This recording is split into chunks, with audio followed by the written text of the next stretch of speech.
hope you're ready for some more scary tales from you, the viewers here at Shanclen Shadow Productions. Oh.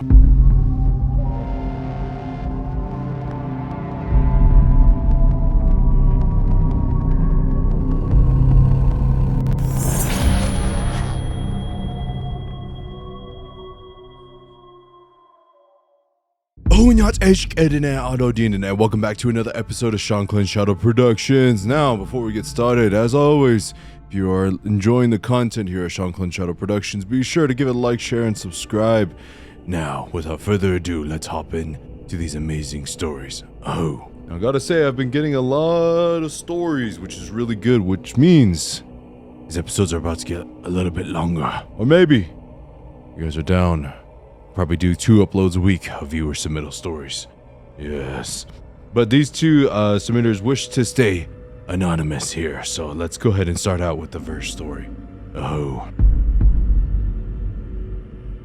I grew up in Middleton, Idaho with my 2 little sisters.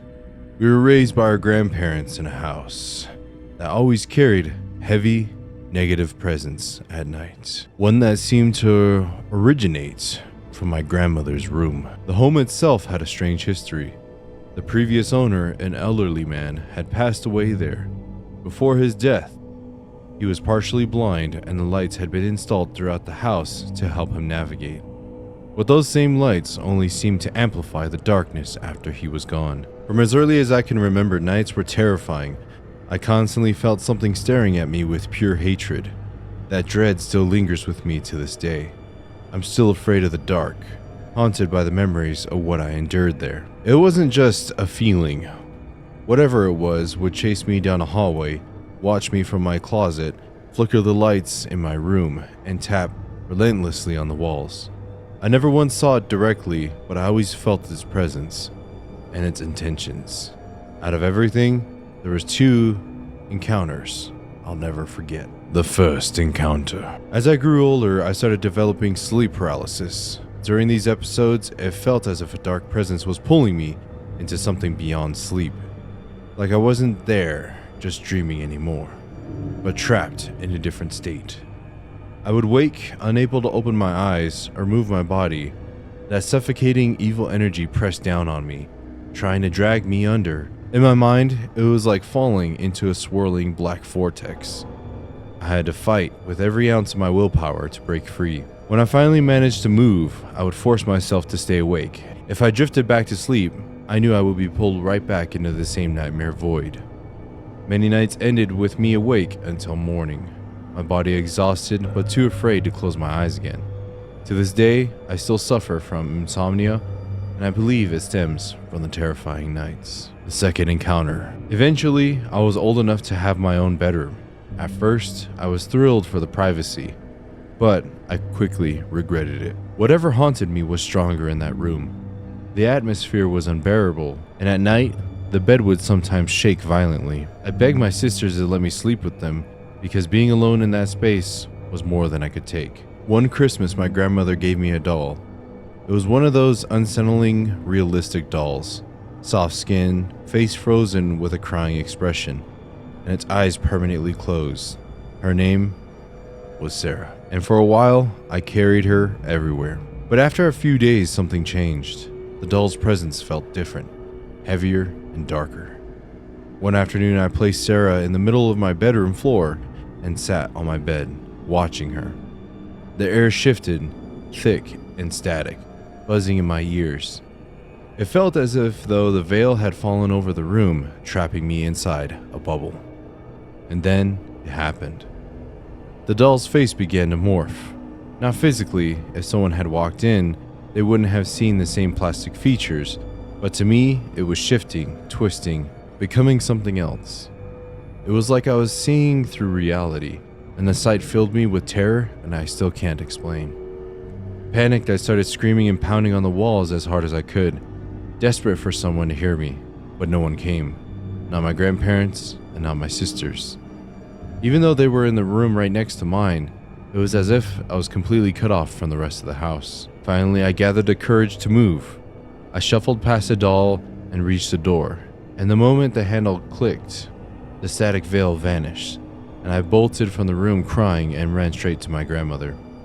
Through tears, I asked why no one had come when I was screaming for help. She looked at me with confusion. No one in the house had heard a sound, not even my sisters. I threw that doll away not long after. Still, the memory of that day clings to me. Sometimes at night, I still feel the static bubble and that same suffocating fear, and it still keeps me awake. Thank you for letting me share my story. Yay! So let's go ahead and talk about this story. So inside of this creepy house, you had somebody that passed away, particularly in a creepy room.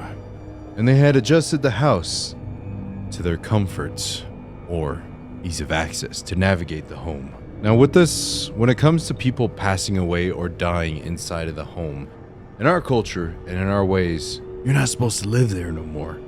And if you guys have seen my death spirits video, that video talks about how in our culture and in our traditions, the reasons why you don't live in a home where somebody passed away is because of that reason, that sometimes that the spirit stays because either they don't make it to the spirit world, they don't have anybody to take them. 2, the death spirit could be there still. 3, the person could still be there and it's like the Conjuring movie, and then there's a dark spirit that has control over them that didn't let them cross over into the light. Now there's those situations where that could happen, and kind of just out of respect, you would relocate to a new home. But today's day and age, that's very hard to do, because when we used to go around and make homes and stuff on the reservation, they were kind of easier to make. They weren't terribly too hard. You didn't have to purchase land. You didn't have to put a mortgage down, get homeowners insurance. You didn't have to get a loan, all sorts of different things. And when it comes to situations like this, that's what sucks about it, is you get a house and you don't know who lives in there before you. You don't know if they're a psychomaniac and they had like some crazy rituals inside of your home, and then now you have a home full of spirits. So with you being younger at the time, going through such things is unfortunate, but they are teaching lessons as far as for connections and interactions with spiritual beings and deities. So when it comes to this one, having the sleep paralysis like this is an effect that dark beings can have on you. Not only is it with just shadow beings, but darkness and evil have that ability to be able to put you under if they want to, which sucks. And normally whenever it comes down to that, we would just put ash on our forehead, and then there's some other herbs and medicines that we take to be able to help us sleep, and in case anything ever does try to put us in sleep paralysis, it kind of counteracts that. As well as when it comes to the doll, that's one thing I never liked, was dolls like that. It was because they, in a sense, can become vessels of darker entities and beings like Annabelle. They embody sometimes they can be the embodiment of a being that could hop inside of there and do some crazy things, run around at night. I remember when I was really young and small, we had a Buzz Lightyear and a Woody doll. And me and my brother, when we were small, we lived in a house that was very, very haunted. And the spirits wanted to mess with us and take a movie and toys that we really loved and wanted us to make us terrified of them. And now, when it comes to the doll in this story here, it in a sense started morphing it because it wanted to destroy your hope. It wanted to destroy any sort of escape when it comes to the darkness of reality, something that you can kind of cling on to be able to help you through the darkness, whether that be in your mind or physically, spiritually happening to you, which sucks. So whenever that would happen and a doll would start morphing in front of me, boot to the face, #boot to the face, new merch line on Shanclen Shadow Shop. Yes, get your merch now. But anyways, throw away the doll, burn it, destroy it, bathe it in holy water, and send it to space. Because if there's anything I learned about dolls, like the Annabelle doll, some things need to be destroyed, no matter how cute but by your description, it sounded very, very creepy and disturbing. But I'm sorry that you have lasting effects from your encounters that you have had with these beings, and sometimes these things stick with you your whole life, and even if you kind of go to a place to where it could be better, in the back of your mind you'll always be thinking about that doll or your sleep paralysis and something walking in on you in the middle of the night, which sucks. But that's where kind of having your own kind of protections with you to be able to help you sleep, give you a little bit of peace of mind whenever you kind of close your eyes at night. Some things like that to be able to take the edge off whenever it comes to unsureness in your life. But thank you so much for submitting this story. Very good ones. Very good teaching moments within this one.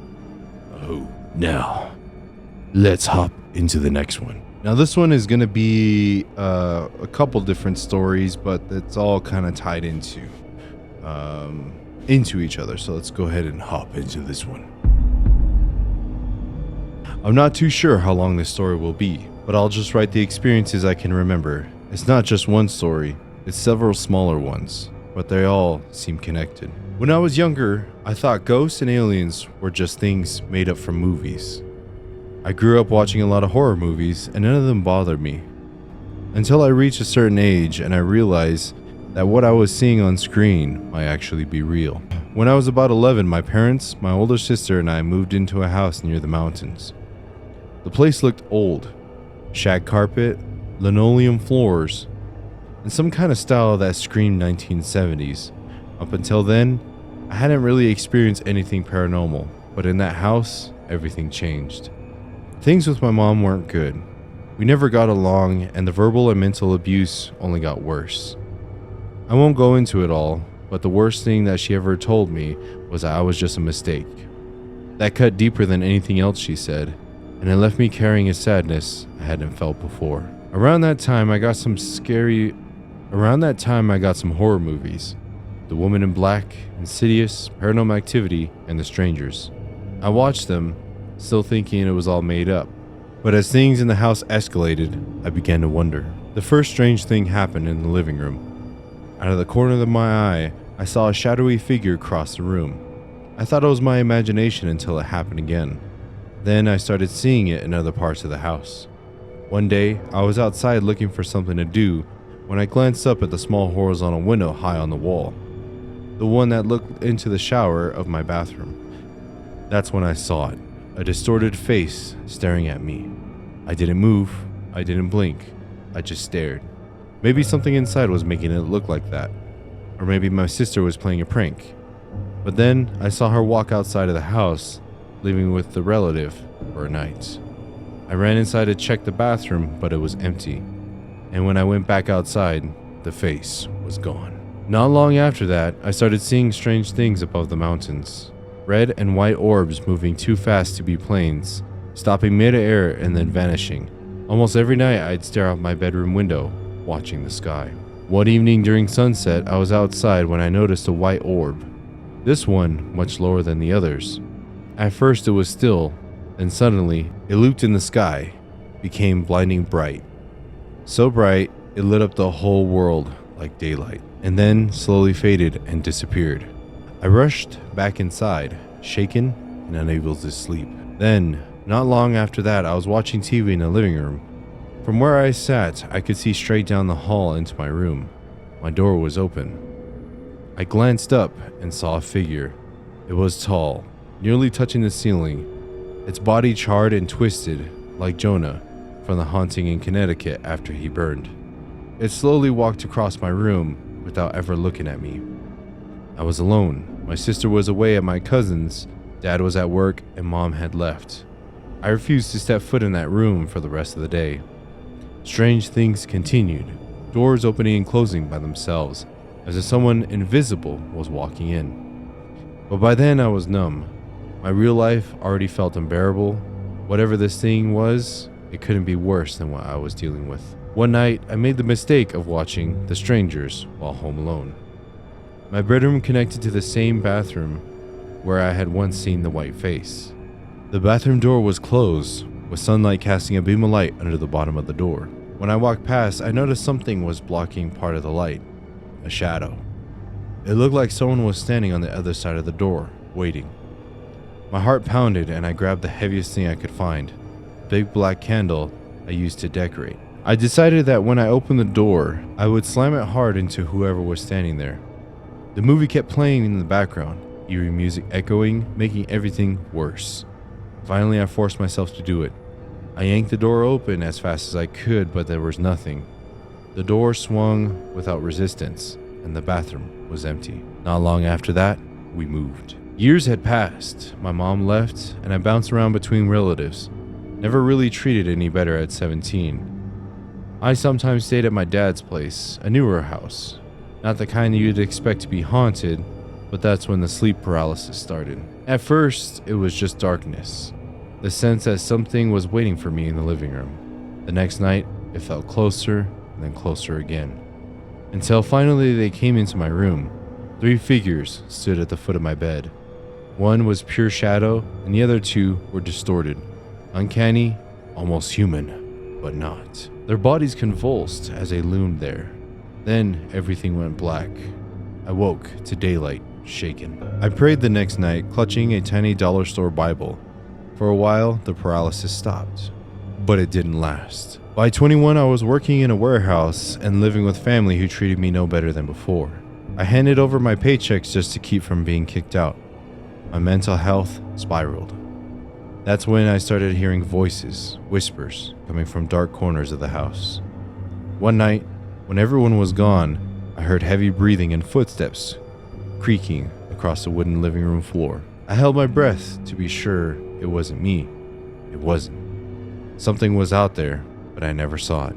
Later that night, I fell asleep in the storage room with the door opened. I begged for something, anything to help me. As I drifted off, I watched the door slowly begin to close. Behind it, crouched something in the dark, a figure that looked like a corpse nun. When the door finally shut, it crawled toward me at a terrifying speed and grabbed me. I jolted awake with heart palpitations and chest pains. The sun just beginning to rise. It's been 4 years since then, and I've cut ties with my family, moved in with my best friend, who later became my husband, and built a new life. I don't know what those things were, ghosts, demons, or something else entirely.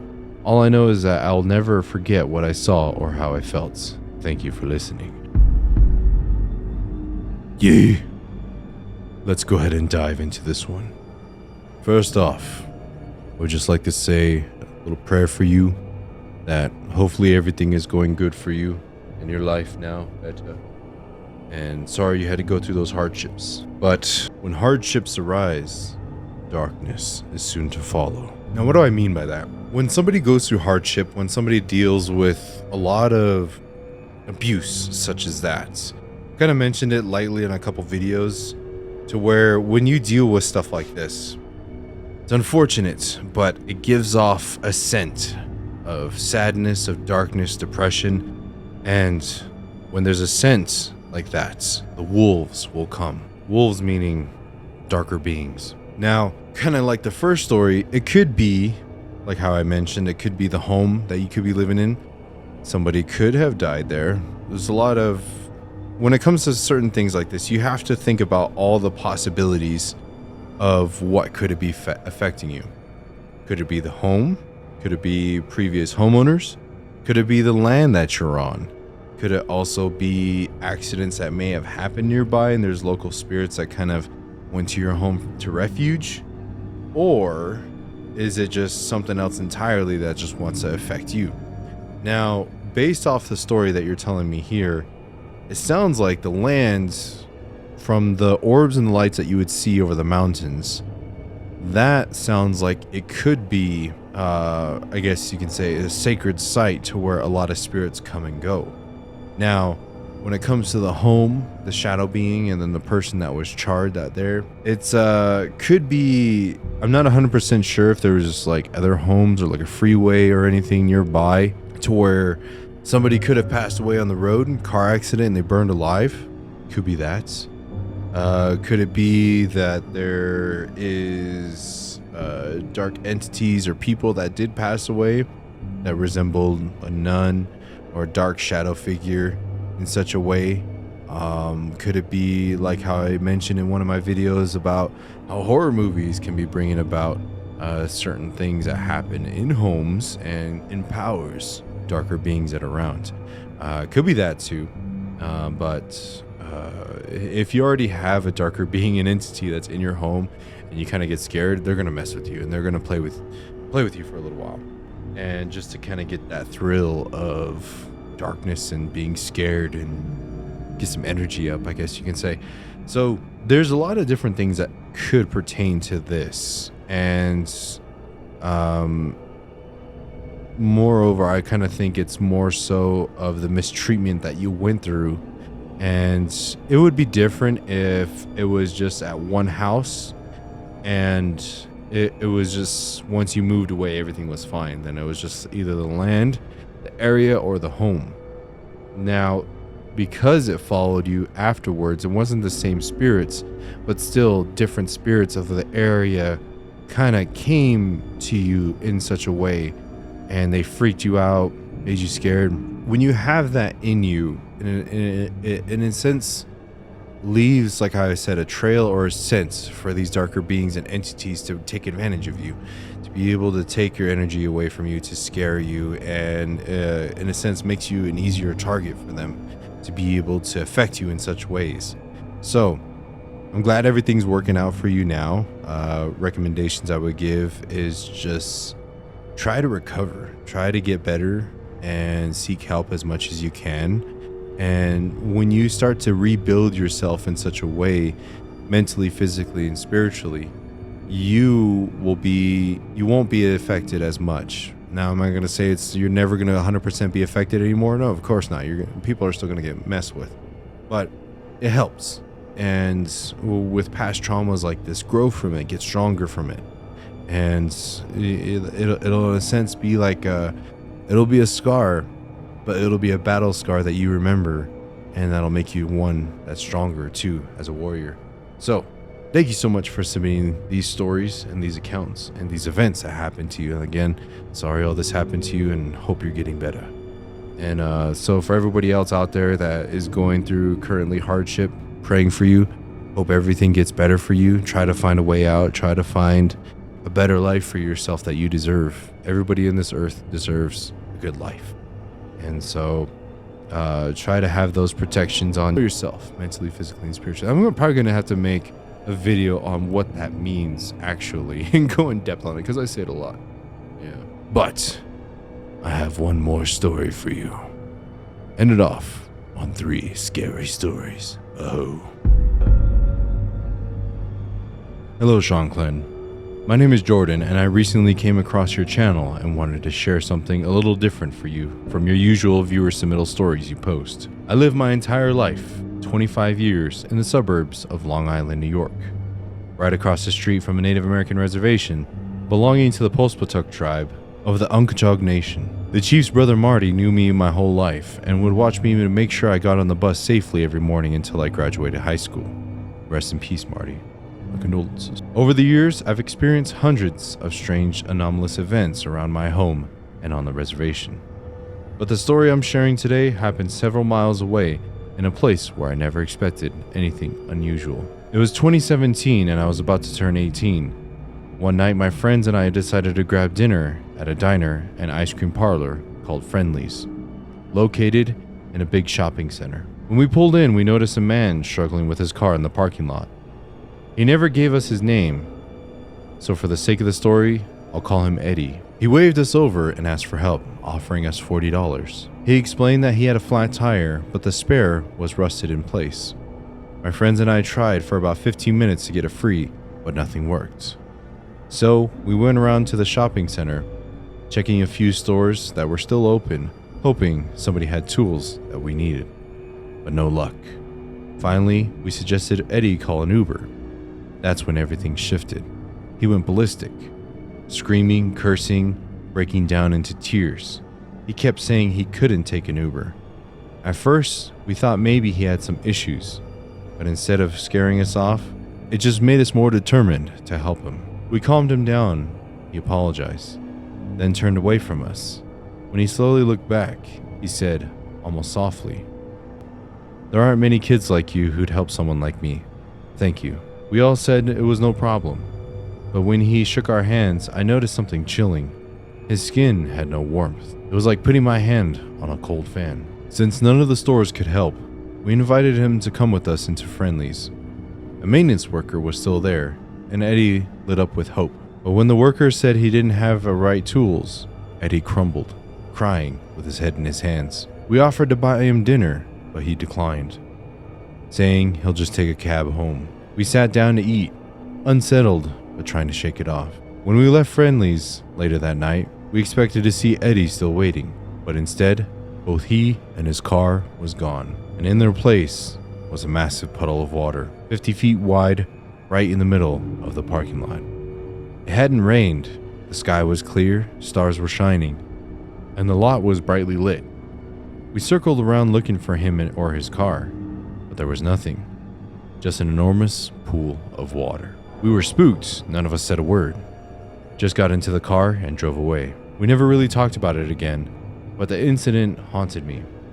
So I did some digging, and what I found out still sends chills down my spine. Years earlier, a man matching Eddie's description had driven his car off a nearby bridge and drowned. I'm a spiritually gifted person, and I practice Sather. Sorry if I said that wrong. An ancient form of Norse magic, and I've had dozens, maybe hundreds of anomalous encounters since then. But even 8 years later, that night stands out. I can't stop thinking about it, but the coldness of his hand and the way he vanished in the impossible puddle of water. And I dread to imagine what could have happened if I had stepped into it. Thank you for taking the time to read my story, and thank you for all that you do. From one gifted person to another, well met and blessed be, my friend. Oh.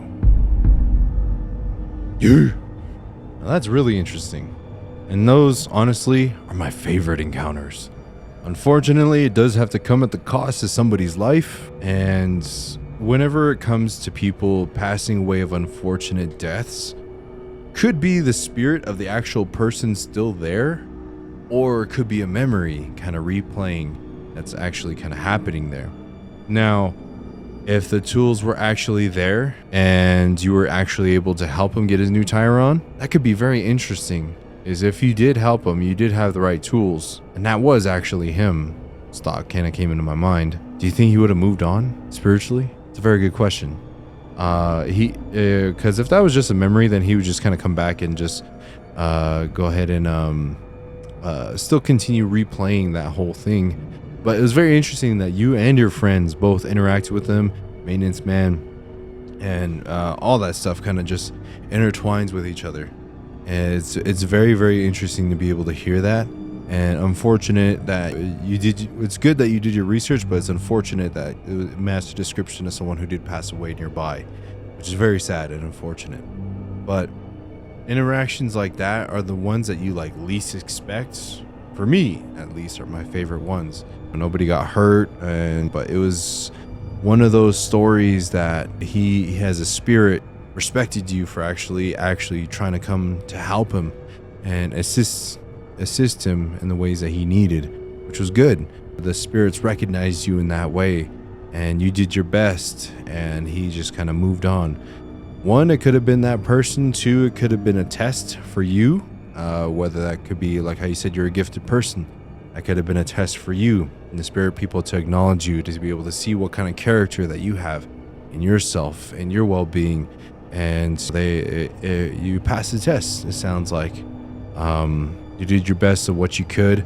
I would have given some tobacco offering when I came to that acknowledgement, went back to that place, and just really try to thank him for that experience, because there's a story, there's a lesson behind it. And with it being, like how you said, near the reservation, and stories like that, could be a sacred site. Now that it's a parking lot there, but it could have been a sacred site there, to where a lot of spiritual activity does happen. The veil does thin certain times of the year. It could be an experience that just happened, an event that happens nearby that activates trigger memories like that. But thank you so much for submitting this video. Many blessings to you as well. Really, really great stories here today. Thank you all so much for submitting these stories. And if you have a story that you would like to submit, you can go ahead and send it over to shanclenshadowproductions@gmail.com. Now, for some updates of the channel, I have an Instagram, 2 of them now. One of them is Clan Warrior SSP, where I'll be keeping you guys up to date on all my paranormal adventures. Shanclen Shadow Lodge now on Instagram is my second Instagram channel that I have. And I'll be posting all non-paranormal stuff happenings on there, production work, all that other stuff. And if you guys have any production work that you'd like to hire Shanclen Shadow Productions, whether that be photo shoots, graduation, weddings, what else, any kind of videos you need a production team for, yeah, music videos, anything like that, Shanclen Shadow Productions has got you. And hey, any big companies out there, Sony, looking at you, DJI, looking at you, Aperture, I'm looking at you, Rode, looking at you, even Monster. Sponsors, Shanclen Shadow Productions is looking for sponsors here to be able to help support our storytellings that we have here and adventures that we have coming up. Also, any indigenous creators out there that would like to collab in the future, tell some stories, and even work together on some projects. Winter is coming, I need some jackets, so any fashion designers out there that would like to design for Shanclen Shadow Productions, you need a lot of fabric. Yeah, just kidding. No, but yeah, I'm looking up for some collabs and looking to expand Shanclen Shadow Productions. So, a lot of amazing things are happening. If you guys got any scary stories, send it over shanclenshadowproductions@gmail.com. Scary videos, you can send it to me on Instagram or TikTok at ShanclenSP. Send it on there. And if you guys would like to become a member of Shanclen Shadow Productions and get early access to these videos, become a member of Shanclen Shadow Productions. A lot of people in the past live stream were gifted Shanclen Shadow Productions memberships. So if you're watching this early, shout out to you. Shout out to the people that donated to your subscription too as well. So that's why you gotta catch live streams here at Shanclen Shadow Productions every Monday. I try to have it be every Monday, but follow me on Instagram. You'll see when I post, when I'm gonna be going live for new episode updates. Yes. Trying to think of what else. Oh yeah. New merch, boot to the face, like I mentioned earlier in the video. I got a whole merch store on there. There's gonna be more merch coming soon. Help support the channel. Get yourself some awesome Shanclen Shadow Productions merch. And I hope you all have a good morning, evening, afternoon, wherever you are. Hook on it!